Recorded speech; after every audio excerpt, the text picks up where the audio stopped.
thewellnesscouch.com, streaming wellness to your life. Welcome to the Thriving Children podcast, the show that helps parents and teachers to put the magic back in child development. Here's your host, Clare Crew.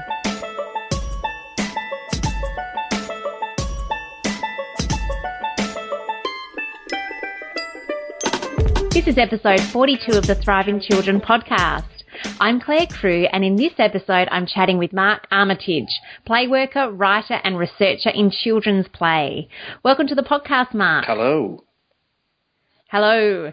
We are going to launch straight in, and I'm going to ask the question that I'm guessing is on everyone's lips.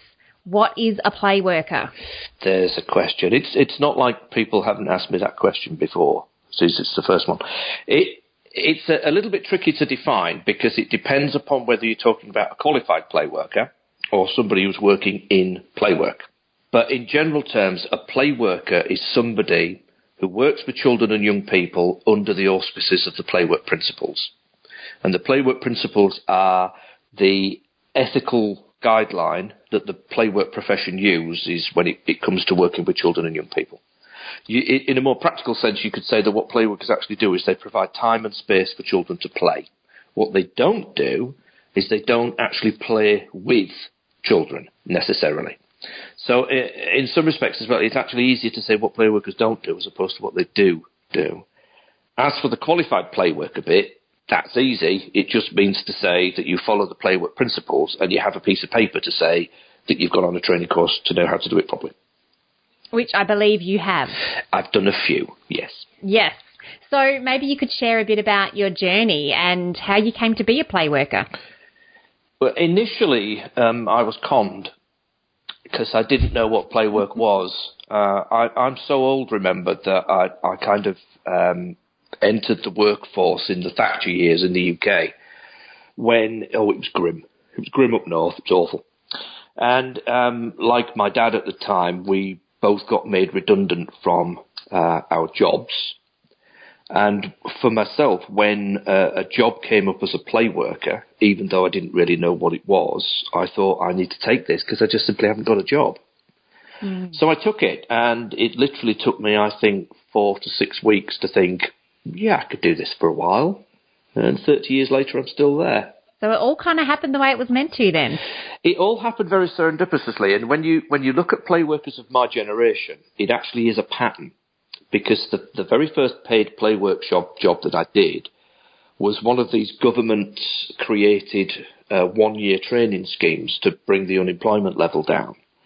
And an awful lot of the playworkers of my generation that are still in the profession started in that exact same way. And it kind of does mean that when you look at playworkers like me, we don't actually just work in a very, very similar way because of our kind of shared ethics type thing. But we've actually got very similar history in terms of playwork. So it makes it very, very easy for us to talk to each other. Which is handy. So now what you do is a lot of training other educators with the playwork principles as opposed to working specifically with children. But when you are a playworker with children, how does that actually look? Well, I still do practical work with children on a face-to-face basis, but I don't necessarily work on playwork settings anymore doing that. It'd be more interview and research type stuff that I do on a face-to-face basis. With people that are doing face-to-face playwork, it's very, very broad in its scope. Because we kind of like to make this claim that wherever children play is where playwork is possible, and therefore that's where you get playworkers. So, for example, there are playwork projects in the UK that actually work with parents, home-based, to look at what's happening both within their own home, within their own garden, within their own street, within their own neighbourhood, etc. So there'll be playworkers who are working with children in their neighbourhood spaces after school hours. But then again, you'll also get playworkers working with schools, where they're there during the recess and the playtime periods and the lunchtime periods, but they're also there before and after school working with children. And then again, you'll also get playworkers that are working on mobile projects, where they're taking vans and double-decker play buses around from place to place, or holiday play schemes, which only operate during those kind of weekend and long school holiday periods. So the type of play work that people are doing actually changes quite significantly depending upon what kind of context or what kind of playwork setting you're in. But the common theme will be that playworkers are actually about understanding what children would do if there were no adults present. And then it enables them to do those kind of things in a way that they would with no adults present, but in a way that they themselves might find it difficult to do. So it's also interesting and also new for a lot of us. Are you actually Australia's first playworker? Well, because it's not something of our childhood for a lot of us. No, it isn't. Now, interestingly, there was quite a large playwork scene here in Australia in the 1970s. And in some respects, across the whole world, the 1970s was a real hotbed for playwork around the world. It was a point at which playwork was beginning to be taken seriously, and playworkers were starting to take themselves seriously. They were starting to actually look at working out why what they did worked, and so there was this kind of explosion of playwork, and it did arrive in Australia in the kind of the mid-1970s. And there are some remnants of that still here, because one of the absolute classic forms of playwork is in the form of the adventure playground. Adventure playgrounds are not the kind of thing that many people might think they are. They're not just public playgrounds that just happen to have more adventurous swings, more adventurous climbing frames, etc. They are places that are where adventurous play occurs, and it might well involve big swings and big climbing frames, but it also involves lots of other stuff, such as cubby building and fire use and tool use, etc.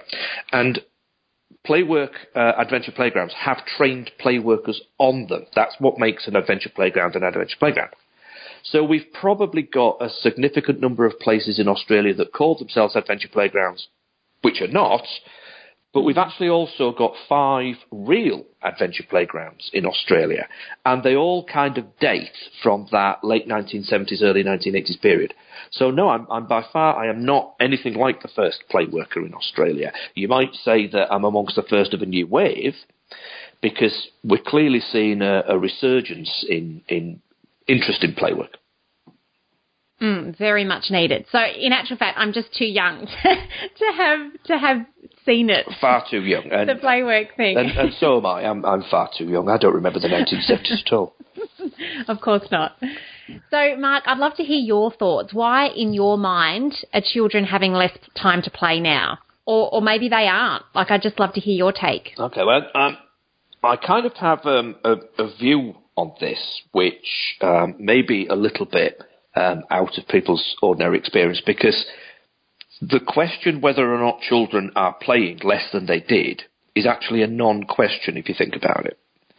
If we're prepared to accept that play is one of those forms of behaviours which is intrinsically motivated, it's internally driven, it occurs because it has to occur, and quite often the person that's actually engaging with it doesn't actually realise that that's what they're doing, then it ain't going to go away. It would be very similar to turning around and saying that you could voluntarily stop breathing, which you can't. It's very difficult to do because your body automatically takes control of your breathing system and it effectively forces you to breathe. Well, play is very similar in that context. As a behaviour, it's never going to go away because it's at the root of everything that children actually do.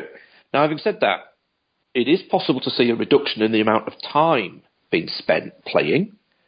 But if you consider the amount of control that individual children and groups of children have got over their own lives, then 9 times out of 10, the reason why they haven't got enough time to play is because they're not being given the time to play. So the answer to the question, do children play as much as they used to do, is actually the wrong question. It's, are they being given the same amount of time to play as they used to do in the past? Now, the answer to that is undoubtedly no. We have more children than ever going to some kind of early years setting. We have children spending time in early years setting for longer periods of time than they've ever done in the past. We have children having quite often a longer school day and a longer school year in some places than before. For example, in Australian primary schools, the amount of time allocated to recess in a typical primary school in Australia has been going down and down and down for at least the last 25 years. And then when you consider the amount of programmed and structured and club time and oosh time, etc., that children have got after school, well, then the amount of time that they've got available after school is generally reduced as well. Couple that with all the fear about allowing children to spend time outside, unsupervised, doing their own thing, with their friends, with their immediate kind of extended family. And you can see that in all likelihood, the amount of time that children have got to play is a lot less than it has been in the past. But that's something that children have got no control over. Yeah, exactly. And I guess that's part of it too, is that, there's often that feeling that we need to spend more time with our children, when in actual fact, potentially, we need to be spending less time and giving them that freedom to be playing. Yeah, I think that's a very good point. I think there is, for example, this phrase quality time, which always makes me giggle, because it's never really well defined what quality time means, but there seems to be an assumption that what quality time is it's the time that you give to your children as a family to do family things. Whereas, interestingly, if you talk to adults about their most prominent memories of childhood, 9 times out of 10, they don't involve the parents. It's the time spent without parents that actually makes a difference. IKEA, for example, quite some years ago did a massive worldwide survey of children, and they interviewed children and adults separately. And one of the things they said to children is, what are the times of the day that you actually find the most enjoyable? And interestingly, parents were hardly ever mentioned, but pets were. So were friends, and so were cousins. So my argument in the past has been that in many respects, the quality time that we give children is actually the time spent away from adults, not the time spent with adults. The time spent with adults is really important, but it's kind of outshadowed by the importance of time spent independently. And that's what, honestly, there are so many children that I know who probably get almost zero of that, to be honest. Yeah. Even in the garden, they're supervised. Inside, they're supervised. Clearly, in our learning spaces and our childcare spaces, they are supervised by the very nature of duty of care. Yeah. There's not much freedom and space just to be. There is. And interestingly, that also throws up the definition of supervision. What is it? Because I think we've moved away from the idea that supervision is literally an adult just being around in case something goes wrong. And it's become more one of the adult not only has to be there, but has to be actively doing something. So, for example, you can see that educators in an early years context will quite often say on professional development things that we do, well, you're promoting things that we did 30 years ago.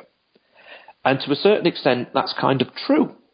Because we do now have this kind of adult perception that children's lives have to be filled with stuff, material stuff and doing stuff, and that it's an adult that has to give you that, and they have to actively give you it. And so what do you see as being the repercussions of that as children move on into adulthood?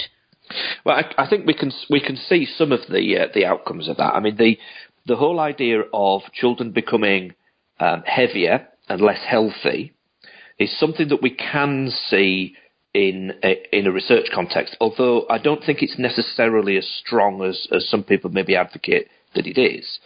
The stuff that seems to be the more significant is the stuff that's actually really, really difficult to research, which is how confident children are, how resilient children are, how capable children are of coping with the unexpected.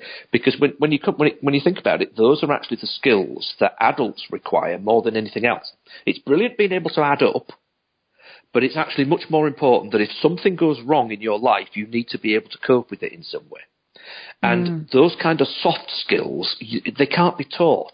They have to be attained, and they can only be attained through experience. And a lot of the things that children are doing when they are playing and when they're spending time with their friends and their extended family is they're effectively learning those untaught lessons.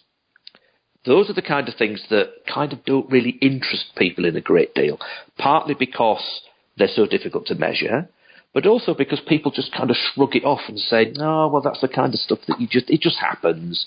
Well, yeah, it does just happen, but there needs to be the time available for it to just happen. Yeah, it's I think there's a big correlation there between children being wrapped in cotton wool and missing out on those early soft skills, those experiences, those opportunities of hardship to build the resilience and the confidence, and all of the poor mental health. Oh, indeed. I think that the mental health aspects of children's lives is massively underlooked.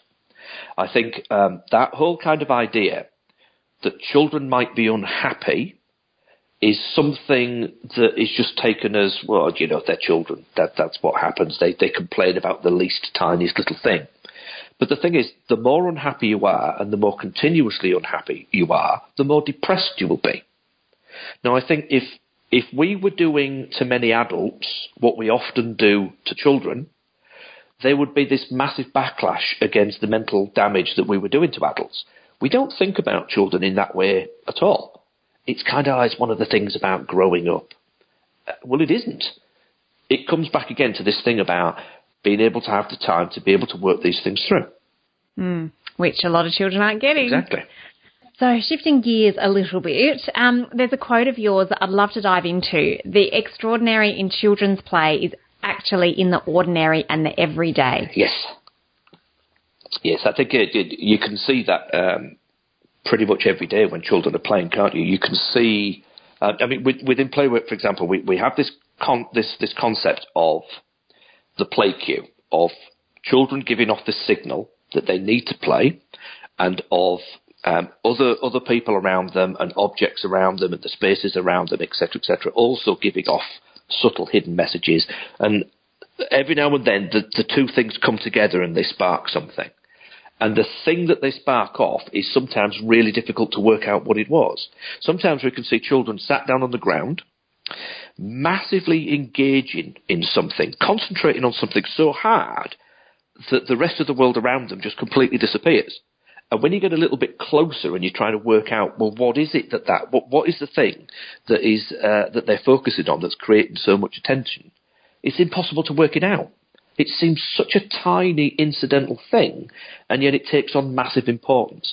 That's the extraordinary. The stuff that's going on in kids' heads is sometimes mind-blowingly complex, but you can't see that complexity because they maybe just picking up a single leaf out of the grass and just tearing it into little shreds. Yeah, whereas we always want to put our own story to it, especially as educators, I think. We're interpreting things at a completely different level than perhaps where the child was at in that moment. Yeah, I think we've got a little bit of a problem with phrases like just playing. Because when we use a phrase like just playing, it insinuates that the act of playing is actually simplistic and it isn't particularly of any kind of real use. So there's this temptation to say, well, play is actually very, very complex, and therefore we have to justify it every second and explain it and work out what's going on, etc., etc. Whereas there's actually a power in the phrase just playing as well. Because the temptation with saying it's just playing is actually to leave children alone. It's to leave them alone to just get on with it. And that's the thing that breeds the extraordinary. It's the fact that we're not involved is the thing that's actually creating this very kind of extraordinary circumstance. It's aside from adults. It's got nothing to do with adults. And if adults were there and engaging with it more, there's a very good chance that it would change from being extraordinary to ordinary. And ordinary experiences are the ones that you don't persevere with. They're the ones that you drop and ignore because there's no interest in them anymore. They're not fun. No, it's like the example of that I like to use quite often about the painting easel. You've got the option of setting up an easel with some paper attached to it, with a table next to it, with a pile of brushes and some pre-mixed paints mixed up in non-spill bottles, and you put that Very outside standard. and you say to children, well, if you want to paint, look, I've set this stuff out for you to paint. The difference between that and children actually just knowing which cupboard the paper is in and where the paintbrushes are usually stored, and the fact that there's paint already pre-mixed and it's on that shelf over there, means that sometimes children will just accidentally stumble on that stuff and think, oh, do you know, I might fancy painting for a second. Well, those two experiences are completely different, and the biggest difference between the two is one is ordinary and one is extraordinary. But I know which one I would see in most settings. Mm-hmm.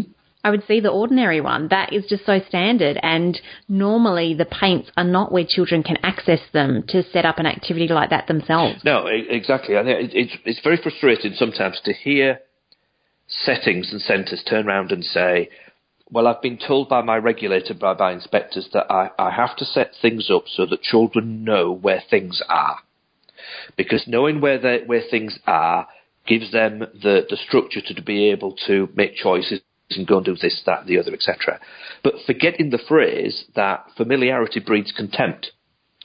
And if you know where absolutely everything is all the time and what the circumstance is, there's going to be a time when you decide you don't actually want to do any of those things. Well, then what's next? If you're used to being in an environment that is so heavily structured that everything is always set out for you, there's less incentive for you to go and discover something on your own. Too true. Dare I ask, Mark, what you think of the term play-based learning? Yes, there's a question. Well, I think in general, I'm not that keen on the idea of the phrase learning through play. And I think the principal reason for that is that despite the claims that we might like to make about play, when you get down to the nitty-gritty, we kind of don't really know what it is. It's certainly the case that children learn whilst they're playing, but we don't know whether or not play is actually a deliberate mechanism for learning. And it does mean then that there's also a temptation to think that if we use a term like learning through play, it makes you kind of think that the only time that children can learn is whilst they're playing.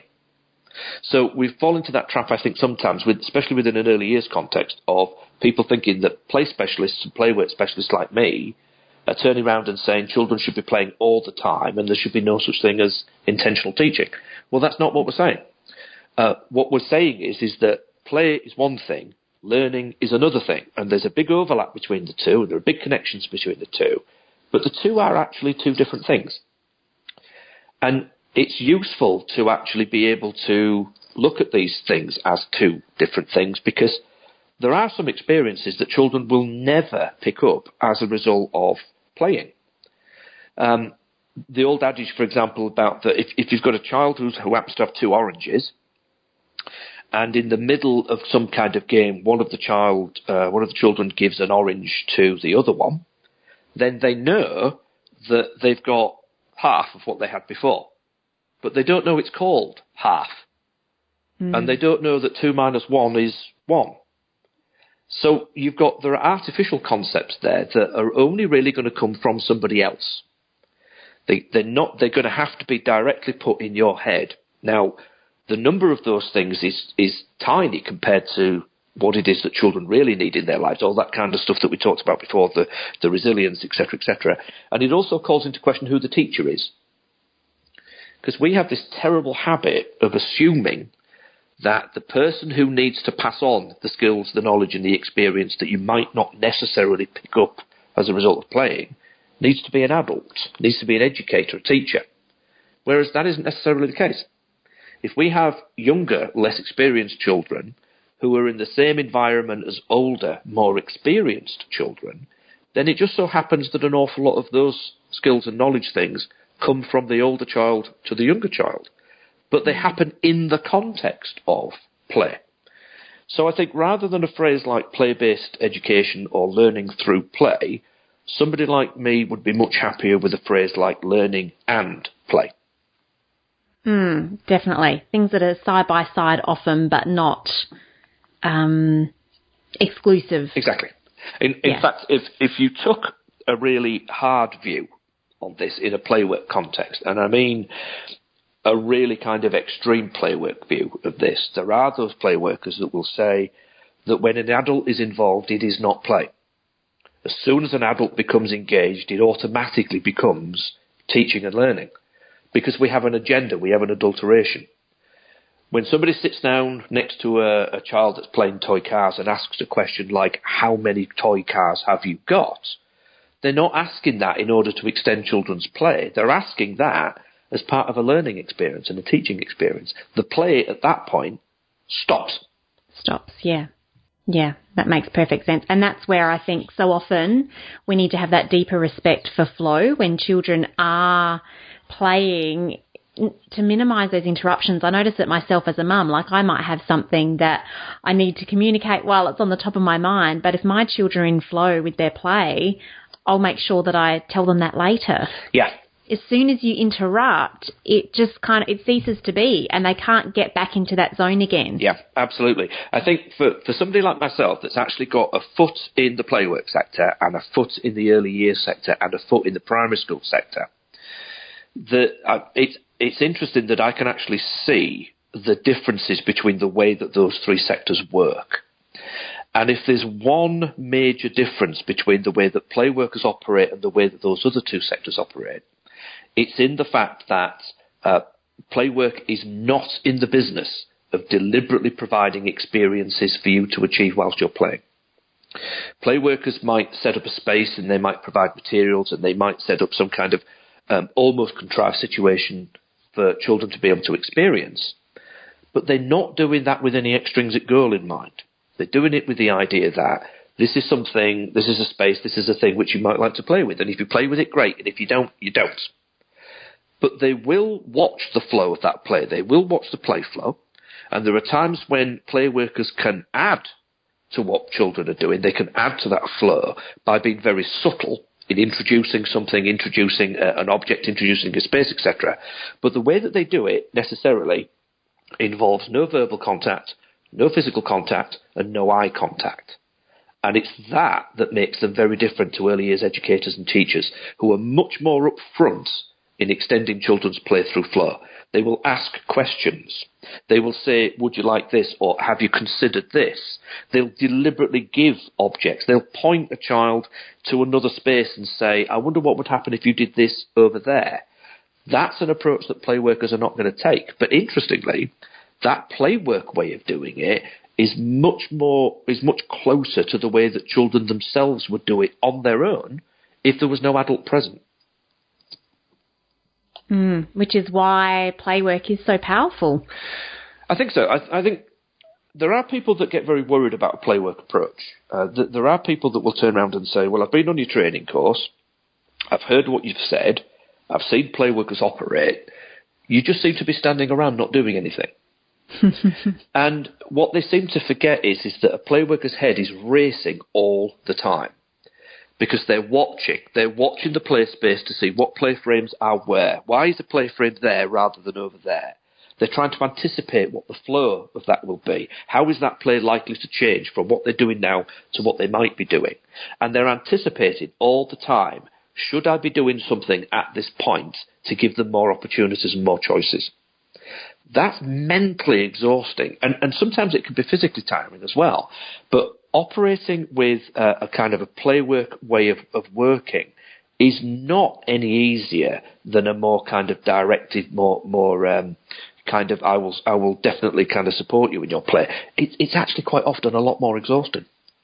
It's different though, and any time there's difference, it can be confronting. It's challenging the way things have been done, and inviting people to do something a different way. Absolutely. And it can be doubly so if it's completely contrary to what you've been told at TAFE University. Which it is. Yeah, exactly. if you've got a training course, one of my big bugbears about the way that early years and primary years professionals are taught is they'll be introduced to the magic word theorist, which kind of leads a lot of early years people in particular to think that they have to link absolutely everything they're doing to a particular theorist. But then when you investigate the theorists that they're actually being introduced to on their training courses, it's a very limited stock of people. And they're almost always with people that have the word psychology in their job title. Cognitive psychologists, developmental psychologists, pedagogical psychologists, social psychologists. And as a result of kind of like forcing people down that very, very narrow kind of academic line, you miss out all the really interesting sociological stuff and anthropological stuff and neurological stuff, all the kind of the cultural socio stuff, all the social geography stuff, all of which have got massively interesting things to say about children's play, but 9 times out of 10, they're not the kind of theorists that educators have been introduced to. And that's why they need to come along to one of your courses to learn about it. Absolutely. That's why they need to come to the National Play and Playwork Conference next March in Melbourne. And so that's something people can go along to. Will you still be doing a call out for speakers when this goes live? Yes, we will. The call for practical workshops and theoretical presentations is still out. It will still be there.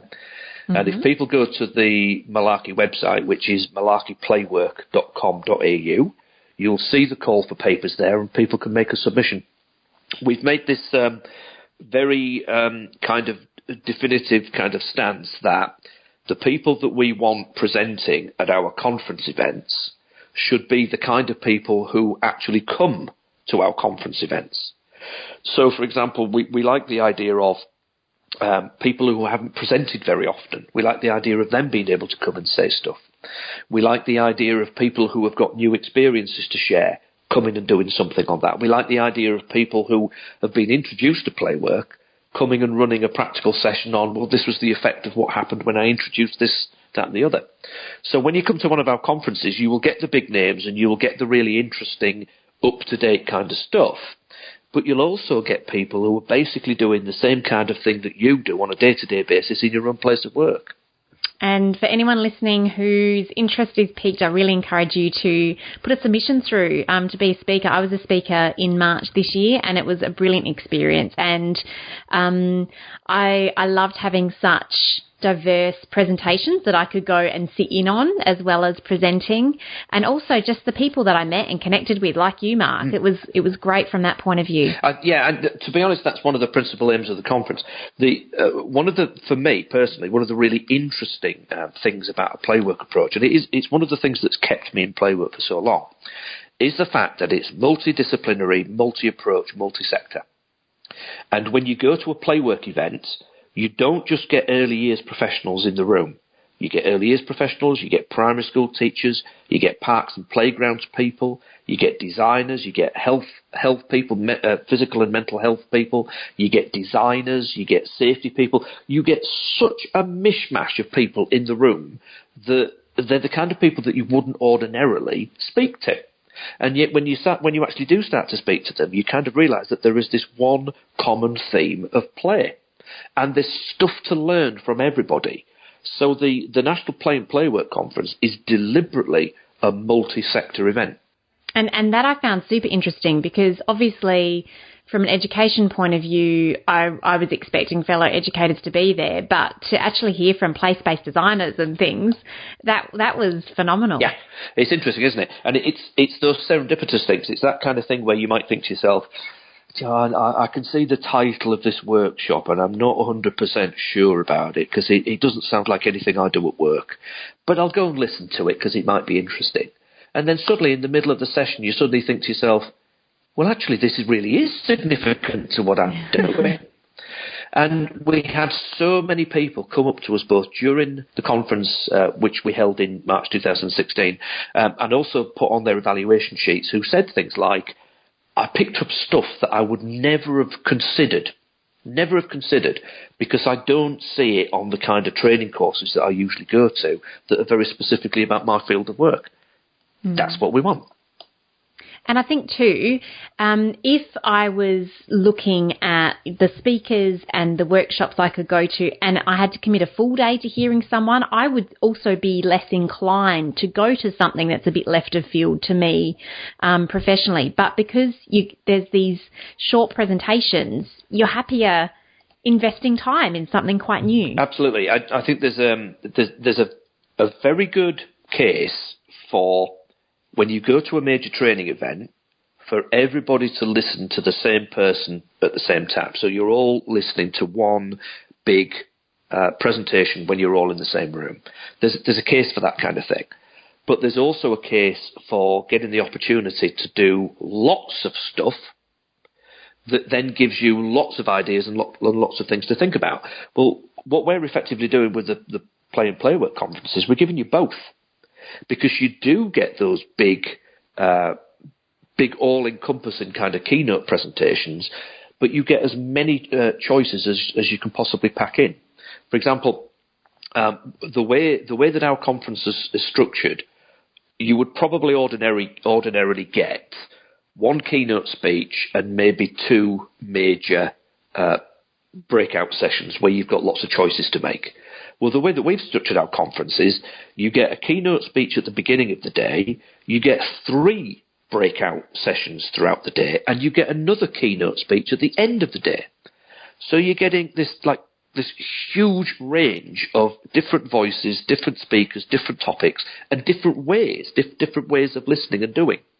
It's deliberately done that way to give people as much choice as possible. And all done in a very playful way, of course. Well, that's the principal aim, because we said to people at the beginning of the first conference that we did that we set out what the aims of the conference were, we set out what the objectives of the conference were, but we really finished it by saying it's the adults that are involved in children's play that quite often don't get the playfulness. So above all else, the conference has to be playful. And it just so happens that one of our keynote speakers for Conference 2017 is Bernie de Koven. And Bernie de Koven is probably the single most influential person in terms of writing and researching the whole question of playfulness at the moment. He's written stuff about playfulness that encompasses adults' lives in general, and it kind of stresses that point that if you want to be playful you want to be able to provide a playful environment for children to be in, you yourself have to effectively have a playful life. Lead by example. Exactly. Yeah, Bernie's going to be a good one. Bernie is one of those kind of people who is a person that you cannot help but listen to because he's very engaging. And he gets you to do stuff, and he gets you to do stuff in a way that you don't wind up feeling embarrassed or conscious about it. You just do it, and then he explains to you why it worked. Well, I'm looking forward to it. I can't wait. March isn't coming soon enough. True. Yeah, we're all very, very busy with conference preparations at the moment. It's all encompassing right now. So before we go, Mark, do you have a good or a recommended first step that people can take in regards to how they think or behave around play as educators or as parents? Yes. Stop. Stop overthinking. Stop doing. Stop moving. Stop getting involved. Stop engaging. Just stop and watch. So it doesn't matter what circumstance we're in. It doesn't matter what children we're with, what age they are, what kind of type of child they are. It makes no difference. In the context of play, the first and the most important step is to stop and to just literally watch. And it's when you actually sit back and you start watching children playing that you realise that not only are they perfectly capable of doing an awful lot of the stuff that we might want them to do in a play context, but we also suddenly kind of learn that quite often they do it in a more engaged way because we're not directly involved. The power of play is in playing. And we quite often miss that because of the fact that we've almost always got an alternative agenda. For a parent, it might be, I've got to keep my child safe. I've got to keep my child entertained. For an educator, it might be, I've got my learning outcomes to achieve. My child has to be able to do this by the time they finish this. For a primary school teacher, it might be, I've got to let them go out at recess so they can blow some steam off so we can do the maths lesson in half an hour. We've always got this adult agenda. Whereas if we just stop and step back, we suddenly realise that the principal agenda that the child has got on their mind is playing. It's actually doing it. And that's the thing that quite often we get in the way of happening. It has been brilliant chatting with you, Mark. Very entertaining. Thank you. Very thought-provoking. And, yeah, a huge thank you for making the time to come on the podcast and also for the work that you do in advocating for children's right to play. You've certainly taught me a lot already in the short time I've known you, and I just love that you're travelling around extensively, sharing what you know with others as well. Oh, thank you. That's very nice to hear. And it is something that in an Australian context in particular I've really enjoyed, because for the last 2 years I think I've probably seen a lot more of Australia than even a lot of Australians have seen. You have, although I'm a Brit too, but you've still definitely seen a lot more of Australia than I have. And that's good, because I've really enjoyed this idea of getting off the beaten track and going to places that maybe don't get visitors on a particularly regular basis, and just meeting just a sheer number of people that are really interested in what we're talking about. That's the thing that keeps me going. That's the thing that I really enjoy about my job. Connecting. Yes. Connecting. So I think you said earlier, but where was the best place to find you online, Mark? You can, the Malarkey Playwork you can find under malarkeyplaywork.com.au, or you can find us on our Facebook page, which is facebook.com/Malarkey Playwork. And on there you'll find links to what we're doing and where we are, what gigs we've got going on, etc. You can book for stuff, you can read stuff, you can share stuff, you can do all that kind of stuff. And it's if you want to start an engagement and you actually want to start having this conversation about play and play work, then the Facebook page and the website are a good place to start. Brilliant. I'll link to all of that in the show notes, so it's really easy for people to find you. Good stuff. Thank you. Thank you. Well, listeners, that's the end of episode number 42. I trust that you've gained as much from this episode as I have. And until next time, be kind to yourselves.